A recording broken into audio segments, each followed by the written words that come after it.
ये क्वेश्चन जून 2012 में part B में 2 मार्क्स के लिए पूछा गया था।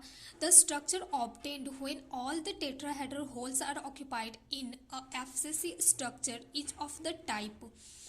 देखो, एक स्ट्रक्चर है जिसमें सारे टेट्राहेड्रल्स जो होल है एफसीसी बना रहा है। एक कंपाउंड दिया हुआ है वो एफसीसी स्ट्रक्चर बना रहा है और जिसमें सारे टेट्राहेड्रल होल्स जितने भी हैं वो सारे ऑक्यूपाइड हैं। तो इनमें से कौन सा ऑप्शन सही होगा?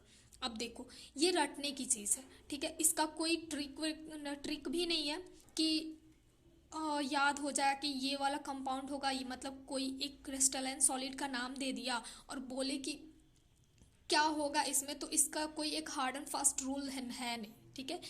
देखो, तो इसलिए चारों का मैं बता दे रही हूँ।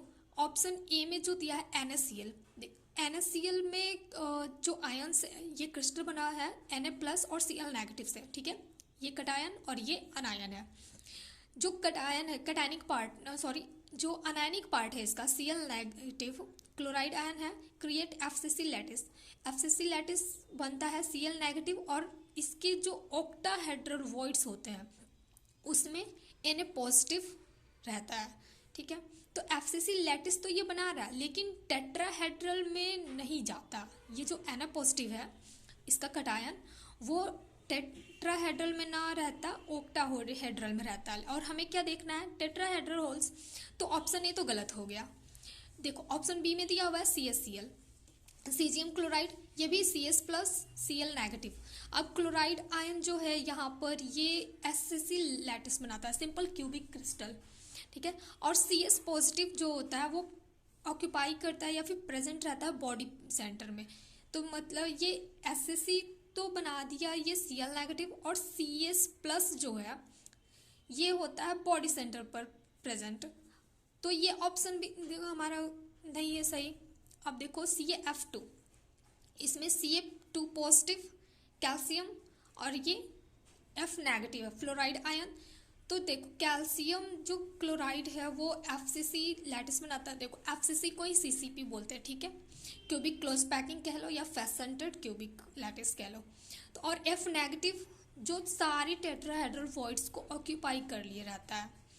तो ऑप्शन हमारा यही पूछा भी ऑप्शन ये सही हो जाएगा। क्वेश्चन में भी यही पूछा जा रहा है कि एफसीसी लैटिस बना रहा है और उसके सारे टेट्राहेड्रल वॉइड्स जो होते हैं वो फुलफिल हो, मतलब ऑक्यूपाइड हो। तो ये ऑप्शन सी तो हमें मिल गया कि सही है। लेकिन डी का भी देख लेते हैं, ZnS जो दिया हुआ है। देखो, ZnS भी जो है ना वो 2 तरह से पाया जाता है। इसके जो स्ट्रक्चर्स होते हैं वो 2 तरह के होते हैं। एक तो जिंक ब्लेंड बोलते हैं जिसको, जिसमें S2 नेगेटिव जो है इसका अनायनिक पार्ट वो एफसीसी बनाता है और Zn+2 जो है वो अल्टरनेट टेट्राहेड्रल वॉइड में प्रेजेंट होता है। अल्टरनेट का मतलब कि एक में मान लो उसमें यदि 6 टेट्राहेड्रल होंगे तो 3 में ही प्रेजेंट रहेगा। अल्टरनेट का मतलब है कि एक एक छोड़ के, ठीक है। अब देखो यहाँ पर, और उर्जाइट है सेकंड वाला, जैसे कार्बन के एलोट्रोप्स होते हैं ना, तो उसी तरह से इसका एक एलोट्रोप तो नहीं कहेंगे हम, डिफरेंट स्ट्रक्चर होता है इसका। क्रिस्टल मतलब क्रिस्टल्स जो इसके बने होते हैं ना, तो उनके जो एटम्स के अरेंजमेंट होते हैं उसके बेस पर ये अलग अलग हो जाते हैं। देखो, उर्जाइट है, इसमें ये एफसीसी लैटिस बनाता है और इसमें ये HCP बनाता है। वो फेस क्यूबिक क्लोज पैक बनाता है और यहाँ पर हेक्सागोनल क्लोज पैकिंग, ठीक है। तो S2 यहाँ पर भी अनायनिक पार्ट वाला ही लैटिस बना रहा है और यहाँ पर भी अनायनिक पार्ट ही बना रहा है। और यहाँ देखो सेम वही चीज़ है, यहाँ पर भी Zn+2 अल्टरनेट टेट्राहेड्रल वॉइड्स को ऑक्यूपाई करेगा। यहाँ पे भी फर्क कहाँ आ रहा है? सिर्फ लैटिस में आ रहा है कि एक जिंक ब्लेंड में एफसीसी बनता है और उर्जाइट में HCP बनता है। छोड़ो, इससे तो हम मतलब है नहीं इस क्वेश्चन में। हमारा ऑप्शन सी करेक्ट हो गया, ठीक है।